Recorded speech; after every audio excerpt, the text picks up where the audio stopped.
तो आज 31 दिसंबर है, यानी साल 2021 का आखिरी दिन। दुनिया के कई इलाकों में नए साल का आगाज़ हो चुका है। अपने देश में भी महज 5 घंटे बाद नए साल का आगाज़ हो जाएगा। वैसे एक रवायत यह भी है कि हर नए साल में हम लोग अपनी किसी न किसी एक बुरी आदत को छोड़ने की शपथ लेते हैं। हर शख्स के अपना अपना रिजोल्यूशन होता है। अब अगले कुछ मिनट हम आपको एक ऐसी लत के बारे में बताएंगे जिससे आज़ादी बेहद ज़रूरी है। ये लत आपके समय के लिए है, आपकी सेहत के लिए और आपकी जेब के लिए बहुत हानिकारक है। इस लत ने देश की 1/3 आबादी को अपने चंगुल में फंसा लिया है। पहले आपको विस्तार से 21वीं सदी की इस बुराई के बारे में बता देते हैं।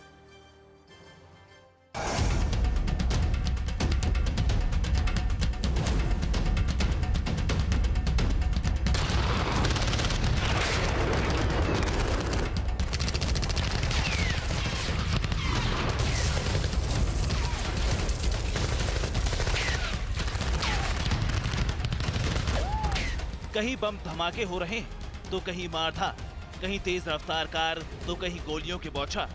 कुल मिलाकर एक्शन एक्शन और सिर्फ एक्शन।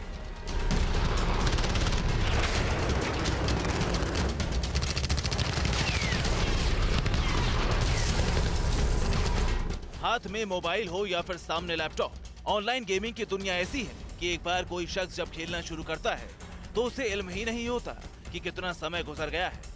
ऑनलाइन गेमिंग की लत कुछ ऐसी होती है कि अगले लेवल तक पहुंचने की लालसा में गेम खेलने वाले शख्स को ख्याल ही नहीं रहता कि उसे कब भोजन करना था, कब सोना था।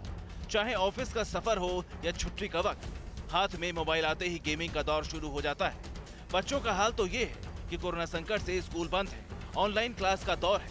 बच्चों को इस दौर में गेमिंग की लत ऐसी लगी है कि वो ऑनलाइन क्लास का बहाना बनाकर घंटों ऑनलाइन गेम खेलते हैं।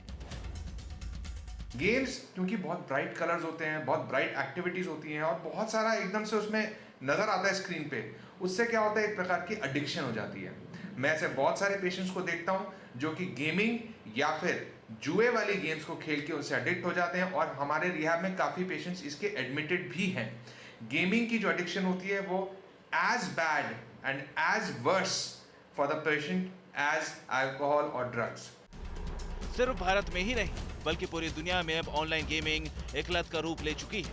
ऑनलाइन गेमिंग के खतरे का अंदाजा इसी से लगाया जा सकता है कि चीन ने 18 साल से कम उम्र के लोगों के लिए ऑनलाइन गेमिंग की समय सीमा तय कर दी है। दक्षिण कोरिया से लेकर ब्रिटेन तक लोगों को ऑनलाइन गेमिंग के एडिक्शन से छुटकारा दिलाने के लिए क्लिनिक खुल गए हैं।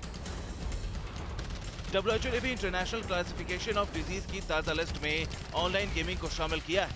इसीलिए अब समय है कि आप अपनी जेब में, अपने घर में रहने वाले इस दुश्मन को पहचानें और नए साल में शपथ लें कि इस दुश्मन को अपनी जिंदगी से बाहर करेंगे। कोरोना धर्म नहीं देखता, जात नहीं देखता, अमीर गरीब ऊंच नीच नहीं देखता। कोरोना सिर्फ मौका देखता है, लेकिन आप उसे मौका मत दीजिए। बस इतना कीजिए, जब कभी दफ्तर से, बाजार से घर लौटिए तो इतना ख्याल जरूर रखिए कहीं आपके साथ कोरोना आपके घर तो नहीं जा रहा। भूलिए मत, कोरोना अभी जिंदा है।